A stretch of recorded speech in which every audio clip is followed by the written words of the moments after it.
Hello, ഇന്നത്തെ good morning വീഡിയോയിലേക്ക് സ്വാഗതം കേട്ടോ. എല്ലാവർക്കും ഗുഡ് മോർണിംഗ്. ഇന്നത്തെ സംസാര വിഷയം എന്താണെന്നറിയോ? പെൺകുട്ടികളില്ലേ, പെൺകുട്ടികൾ കല്യാണം കഴിച്ചു കൊടുത്തിട്ട് ഭർത്താവിൻ്റെ വീട്ടിൽ ആത്മഹത്യ ചെയ്താൽ സ്വന്തം വീട്ടുകാർ ഭർത്താവിനെതിരെയും ഭർത്താവിൻ്റെ സഹോദരിമാർക്കെതിരെയും അവിടെ ഉമ്മമാർക്കെതിരെ മാതാപിതാക്കൾക്കെതിരെയൊക്കെ പരാതി കൊടുക്കണം പോലീസ് സ്റ്റേഷനിൽ. മരിച്ചാലേ കൊടുക്കുള്ളൂ കേട്ടോ. മരിക്കുന്നത് വരെ പല പ്രശ്നങ്ങളും അവിടെ ഉണ്ടാവും. അതൊക്കെ പെൺകുട്ടി വീട്ടിൽ വന്ന് പറയണുണ്ടാവും. അപ്പോൾ ഒക്കെ എന്താ പറയും, സ്വന്തം കുടുംബമല്ലേ, ജീവിതമല്ലേ, അങ്ങനെയൊക്കെ ഉണ്ടാവും. അങ്ങനെയൊക്കെ തന്നെയാണ് എല്ലാവരും.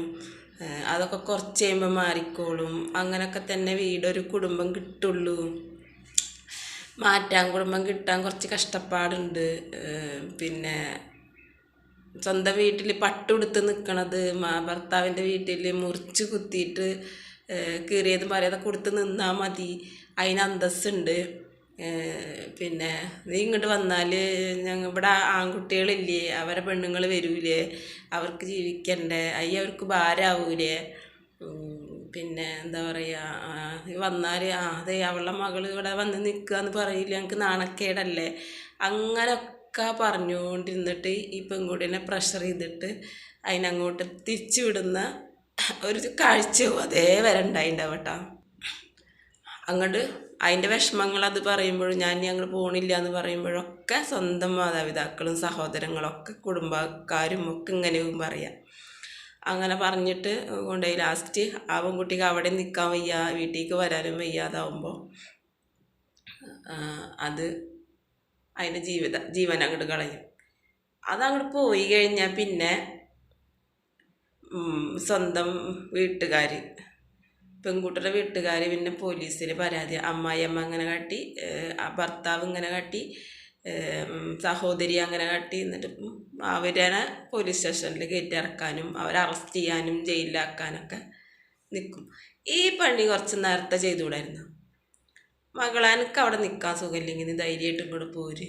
അതല്ലെങ്കിൽ അപ്പോൾ ഒരു പരാതി കൊടുക്കാനാ, പ്രശ്നങ്ങൾക്കപ്പോൾ പരിഹാരം ഉണ്ടാക്കാനാ, ആ കുട്ടിയുടെ ജീവൻ നിലനിർത്താൻ വേണ്ടിയിട്ടുള്ള എന്തെങ്കിലും കാര്യങ്ങൾ ചെയ്യാൻ പറ്റുന്നതൊന്നും ചെയ്യാതെ ഇതിനെ പ്രഷർ അടിച്ച് അങ്ങോട്ട് പറഞ്ഞയച്ച് ഓരോന്ന് പറഞ്ഞിട്ട് പിന്നെ നല്ല ഉപദേശം കൊടുത്തിട്ട് അങ്ങോട്ട് വിട്ടിട്ട് അവിടെ ചെന്നിട്ട് ഈ പെൺകുട്ടി ഈ ദുരിതങ്ങളൊക്കെ ഇപ്പോൾ എന്ന് പറഞ്ഞാൽ പെൺകുട്ടികളുടെ കയ്യിലും ആവശ്യത്തിനുണ്ട്.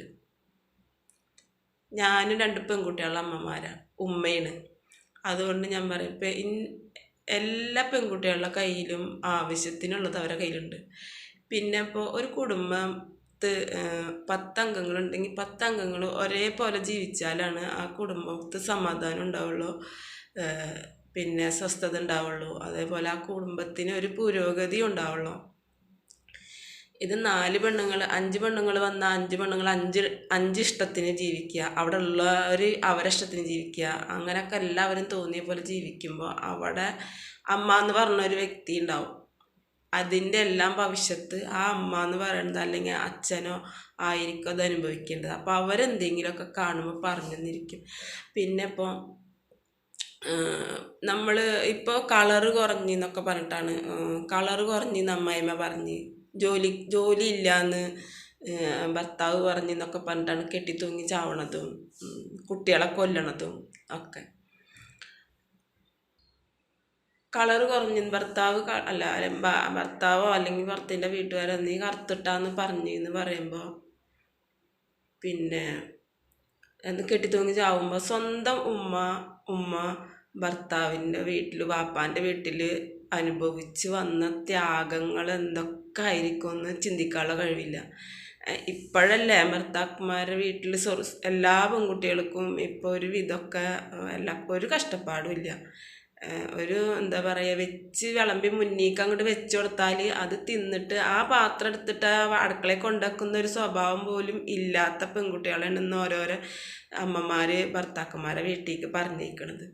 എന്നിട്ട് അവിടെ ചെന്നിട്ട് അവർ ഇവിടെ ചെന്നതിൻ്റെ പിറ്റന്നാൾ തൊട്ടിട്ട് തന്നെ പണിയെടുക്കാനൊന്നും അവിടെ പറ്റില്ല. അപ്പം അവരെ അമ്മമാരും അവിടെ ഉള്ള അതിൻ്റെ മുന്നേ വന്നിട്ടുള്ള സഹോദരിമാരും അതിൻ്റെ ഒക്കെ ഉള്ളവർ ഹെൽപ്പ് ചെയ്തിട്ട് ഇവരവിടെ നിന്ന് ഒരു 5 കൊല്ലോ ഒക്കെ കഴിയുമ്പോഴാണ് അവരൊരു ചോറും കറിയും വെക്കാൻ പഠിക്കണത്. പണ്ടൊന്നും അങ്ങനെയല്ലായിരുന്നു. സ്വന്തം വീട്ടിൽ നിന്ന് അലക്കൽ, വെക്കൽ, വിളമ്പൽ, ഇടിക്കൽ, അരക്കൽ എല്ലാം ഒരു സൗകര്യവും ഇല്ലാത്ത കാലത്ത് ചെന്നതാവും. ഇപ്പോൾ ഈ മരിച്ച പെൺകുട്ടിയുടെ ഉമ്മ ഭർത്താവിൻ്റെ വീട്ടിൽ പോയിട്ടുണ്ടാവുക. ഇഷ്ടം പോലെ സഹോദരങ്ങളുണ്ടാവുക. ഇന്ന് ഒരു 2 അംഗങ്ങൾ 3 അംഗങ്ങളുള്ള ഒരു വീട്ടിൽ. അന്നൊക്കെ എന്ന് പറഞ്ഞാൽ അവരുടെ ഉമ്മമാർ ഭർത്താക്കന്മാർ വീട്ടിൽ പോയ കാലത്ത് 10 അംഗങ്ങളൊക്കെ ഉള്ള വീട്ടിൽ പോയിട്ടാണ് പണിയെടുത്തിട്ട്. എന്നാലും ഇല്ല ഇന്നത്തെ ഭർത്താക്കന്മാരുടെ സ്നേഹവും ഇതൊന്നും സന്തോഷന്മാരെ ഹെൽപ്പ് കെയർ ഒന്നും അന്നത്തെ പെണ്ണുങ്ങൾക്ക് കിട്ടിയിട്ടുണ്ടാവില്ല. അവർ ചെല്ലും 4-5 പ്രസവം പ്രസവിക്കും, അവിടെ വെച്ചുണ്ടാക്കും, തിന്നും. ചില പെണ്ണുങ്ങൾ അധ്വാനിക്കാൻ പോയിട്ട് വേണം കൊടുന്നിട്ട് തിന്നുണ്ടാവുക.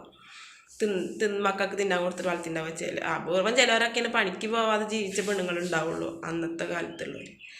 അപ്പോൾ നമ്മൾക്ക് എന്തെങ്കിലും ഒരു കഷ്ടപ്പാട് വരുമ്പോഴത്തേനും നമ്മൾ ഉടനടി അങ്ങോട്ട് മരിക്കാൻ ചിന്തിച്ചാൽ നമ്മുടെ ഉമ്മമാരെങ്ങനെ ജീവിച്ച് വന്നു എന്നുള്ളത് ചിന്തിച്ചാൽ അതിനെ തോന്നൂല, മരിക്കാൻ തോന്നൂല. പിന്നെ ഉമ്മമാരും പെട്ടെന്ന് ഞങ്ങളൊക്കെ അനുഭവിച്ച് പോയതൊക്കെ അങ്ങോട്ട് മറക്കും.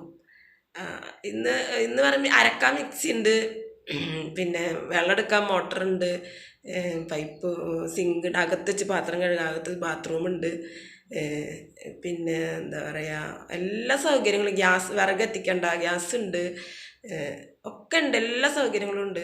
അന്ന് സ്വന്തം ഇപ്പം ഈ മരിച്ചവരുടെ അമ്മമാർ ഉമ്മമാർ അവരൊക്കെ ഒരു ഭർത്താവിൻ്റെ വീട്ടിൽ പോയ കാലത്ത് ഒന്നുമില്ല, ഒരു സൗകര്യം അവിടെ ഇല്ല. എന്നിട്ടാണ് ഒരു ബാത്റൂം പോലും ഇല്ലാതെ പറമ്പിലൊക്കെ വല്ലവരുടെ പറമ്പിലൊക്കെ പോയിട്ട് വേണമെന്ന് മറക്കിരിക്കണമെങ്കിൽ. അങ്ങനത്തെ സാഹചര്യത്തിൽ ജീവിച്ചു വന്ന അമ്മമാരാണ്. എന്നിട്ടും ഈ അമ്മായിയമ്മമാരുടെ കുത്തുവാക്കും തല്ലും ചൂലും കെട്ടുകൊണ്ട് അടിയൊക്കെ കിട്ടിയ പെണ്ണുങ്ങളുണ്ട്. ഇന്നും മക്കൾക്ക് വേണ്ടി ജീവിച്ച ആൾക്കാരുണ്ട് അമ്മായിയമ്മമാരെന്ന്. പിന്നെ പെട്ടിയിൽ വെച്ച് സാധനങ്ങളൊക്കെ പെട്ടി വെച്ച് പൂട്ടിയിട്ട് താക്കോല് അരയെ വെച്ച് നടന്നേന്ന് അമ്മായിയമ്മമാരുണ്ട്. പിന്നെ എന്നിട്ട് ഒരു കൂട്ടാൻ വെക്കാൻ നേരത്തെ ഒരു പച്ചമുളക്, ഒരു പകുതി തക്കാളി ഒക്കെ എടുത്തിട്ട് കൊടുത്തിട്ട് അതുകൊണ്ട് വെച്ചിട്ട് 8-9 അംഗങ്ങൾക്ക് വിളമ്പിയിട്ട് സ്വന്തം വയറ് പട്ടിണി ഇട്ട അമ്മമാരുണ്ട്. അവരുടെ മക്കളൊക്കെയാണ് ഇന്ന് ഈ ഭർത്താവിൻ്റെ വീട്ടുകാർ കറുത്തിട്ടാന്ന് പറഞ്ഞ്, അല്ലെങ്കിൽ എൻ്റെ ഭർത്താവ് എൻ്റെ ബൈക്കുമ്പോൾ കൊണ്ടുപോയില്ല എന്നൊക്കെ പറഞ്ഞിട്ട് ഓരോരുത്തരെ കൂടെ ഒളിച്ചോടി പോണതും, പിന്നെ മരണത്തിന് കീഴടങ്ങണതും, മരണം തിരഞ്ഞെടുക്കണതും. അപ്പം അതൊക്കെ അങ്ങനെ വല്ലത് അതിൽ നിന്നൊക്കെ വ്യത്യാസമായിട്ട് ഇന്നൊരു വാക്ക് പറയുന്നുണ്ട്, നിങ്ങൾ മരിക്കണ്ട, നിങ്ങൾക്ക് പറ്റില്ലെങ്കിൽ തിരിച്ചു പോരേന്ന് പറയുന്നുണ്ട്. തിരിച്ചു പോരുമ്പോൾ ഇവിടെ സ്വീകരിക്കണം. അവർ സ്വീകരിക്കില്ല എന്ന് കണ്ടിട്ടാണ് അവർ ആ വഴി തിരഞ്ഞെടുക്കുന്നത്. നമ്മൾ പലപ്പോഴും അമ്മമാരോടും ഉമ്മമാരോടും ഒക്കെ നമ്മുടെ വിഷമങ്ങൾ, കുട്ടികൾ അവരെ വിഷമങ്ങൾ പറഞ്ഞിട്ട് അത് ചെവിക്കൊള്ളാതെ അവരെ 10-15 പ്രാവശ്യം തിരിച്ചയച്ചത് കൊണ്ടാണ് അവർ മരണം വഴി തിരഞ്ഞെടുക്കുന്നത്. അത് കുഞ്ഞു മക്കളേനൊക്കെ കൊന്നിട്ട് അത് കണ്ട് നിൽക്കാൻ പറ്റുന്നുണ്ട്. നമ്മൾ അന്യരായ ആൾക്കാർ, എന്നെപ്പോലുള്ള അന്യരായ ആൾക്കാർക്ക് പോലും കണ്ട് നിൽക്കാൻ സഹിക്കാൻ പറ്റുന്നില്ല. കുഞ്ഞു മക്കളേനൊക്കെ കൊന്നിട്ട് ഇങ്ങനെ വീഡിയോയിലൊക്കെ വരുന്ന അങ്ങനെ ഫോട്ടോ വരുന്ന കാണുമ്പോൾ നമുക്ക് സഹിക്കണില്ല. അപ്പോൾ ഒക്കെ അവരുടെ ആൾക്കാർക്ക് എന്തുമാത്രം വിഷമം ഉണ്ടാവും. മോളെ എനിക്ക് പറ്റില്ലെങ്കിൽ തിരിച്ചു പോയി എങ്ങനെയും ജീവിക്കുക. ഒരു ജോലിയൊക്കെ ഉള്ള പെണ്ണുങ്ങൾ, വരുമാനമുള്ള പെണ്ണുങ്ങളൊക്കെയാണ് ഇങ്ങനെ ചെയ്യുന്നത് പോണത്. അപ്പം അതിനൊക്കെ ഈ പരാതി കൊടുക്കലും ഈ പിന്നെ കാര്യങ്ങൾ തുറന്നു പറയലും വെളിപ്പെടുത്തൽ, മരിച്ചു കഴിഞ്ഞാൽ പിന്നെ ഭയങ്കര സ്വന്തം വീട്ടുകാരുടെ വെളിപ്പെടുത്തലാണ്. ഈ വെളിപ്പെടുത്തലൊക്കെ കുറച്ച് നേരത്തെ വെളിപ്പെടുത്തിയിട്ട് ആ ജീവനും ആ കുട്ടികളുടെ ജീവനും രക്ഷിച്ചെടുക്കാൻ നോക്കാണ്ട് അത് കയ്യിൽ നിന്ന് പോയിട്ട് പിന്നെ അപ്പം എന്നിങ്ങനെ പറയണ്ടേ. എന്നിട്ട് പിന്നെ അങ്ങനെ ഒരു ഓപ്ഷൻ ഉണ്ടല്ലോ, ഭർത്താവിൻ്റെ വീട്ടുകാരനെ എന്തും പറയാം, മരിച്ചു കഴിഞ്ഞാൽ പിന്നെ അവരെയൊന്നും നല്ല സ്വഭാവം പഠിപ്പിക്കാം എന്നൊക്കെയുള്ള ഒരു ചിന്തയാണ്. മരിച്ചവർക്ക് പോയി എന്നല്ലാതെ അവനവൻ്റെ വീട്ടുകാർക്കും പോകും. ഭർത്താവിൻ്റെ വീട്ടുകാർ പരിഭവിച്ചിട്ടും അവരെ ജയിലിൽ കയറ്റാന്നും അവരെ ആ ഒരു വാശിപ്പുറത്തൊക്കെ അവരെ ജീവിതം കളഞ്ഞാൽ ആർക്ക് പോണത്? സ്വന്തം അച്ഛനമ്മക്കും കൂടപ്പറപ്പിങ്ങൾക്കും പോവും. പിന്നെ അവനവൻ്റെ ജീവിതം പോവും, അവനവൻ്റെ മക്കളുടെ ജീവിതവും പോവും. അല്ലാതെ ഒന്നും സംഭവിക്കാൻ പോണില്ല. പറ്റില്ലെങ്കിൽ തിരിച്ചു പോരുക. കുട്ടികളെ കൊല്ലാനും ഇതിനൊന്നും നിൽക്കണ്ട. അപ്പം തിരിച്ചു വരുമ്പോൾ സ്വീകരിക്കാത്തത് കൊണ്ടാണ് ഇങ്ങനത്തെ ഒക്കെ ചെയ്യണത്. അപ്പോൾ ഈ വെളിപ്പെടുത്തലുകളൊക്കെ നേരത്തോടെ തീരുമാനിക്കുക. എൻ്റെ മകൾ ഇങ്ങനെ പല പ്രാവശ്യം ഇങ്ങനെ വന്നു കഴിഞ്ഞ് കഴിഞ്ഞാൽ അങ്ങനെ വല്ലതും എൻ്റെ മകൾ സഹിക്കാൻ പറ്റാതെ ചെയ്തു പോകുമെന്ന് ആദ്യമേ ചിന്തിക്കണം. എന്നിട്ട് അതിന് പരിഹാരം ഉണ്ടാക്കണം. അത് കയ്യിൽ നിന്ന് പോയിട്ട് പിന്നെ കുറേ വെളിപ്പെടുത്തിയിട്ട് കാര്യമൊന്നുമില്ല. അപ്പോൾ അതാണിപ്പോൾ ഇന്നത്തെ സംസാര വിഷയം. ഓക്കെ, എല്ലാവർക്കും ഒരിക്കൽ കൂടി ഗുഡ് മോർണിംഗ്.